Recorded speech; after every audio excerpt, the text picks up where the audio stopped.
Florida is preparing to open a second immigration detention, processing, and deportation facility, called Deportation Depot by Governor Ron DeSantis.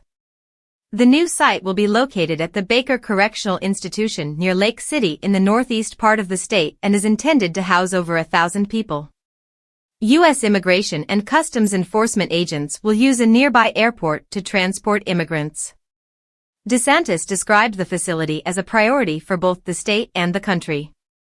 Originally, the state planned to use a nearby National Guard training center, but officials determined that the correctional institution would be more economical, requiring less preparation and costing far less to make operational. The facility had previously been closed due to staffing shortages, but the Florida National Guard will provide personnel.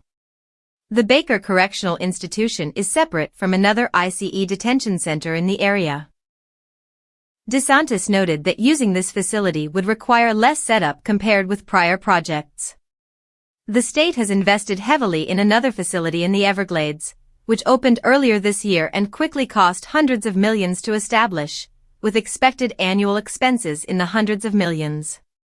The governor has said the federal government will reimburse Florida for immigration enforcement expenses, and officials are seeking a large grant from federal authorities for border-related operations. The state has faced criticism from opponents, including conservation groups and tribal organizations, who argue that the Everglades facility threatens the sensitive ecosystem, endangered species, water quality, and dark night skies. A federal judge has issued a temporary restraining order to halt construction at that site, with a decision pending.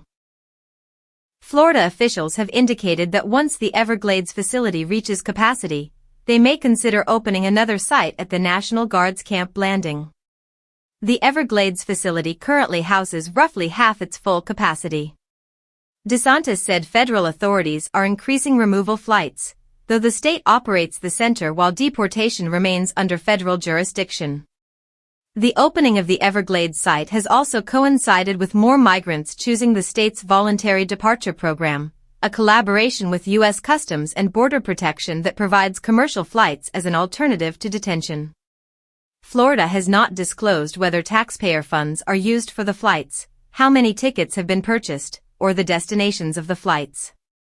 Governor DeSantis and state officials continue to frame the expansion of detention facilities as central to immigration enforcement, while opponents highlight environmental, financial, and humanitarian concerns. The developments illustrate tensions between state priorities, federal authority, and public debate over immigration policy. The state's approach reflects a focus on cost efficiency, LOGI.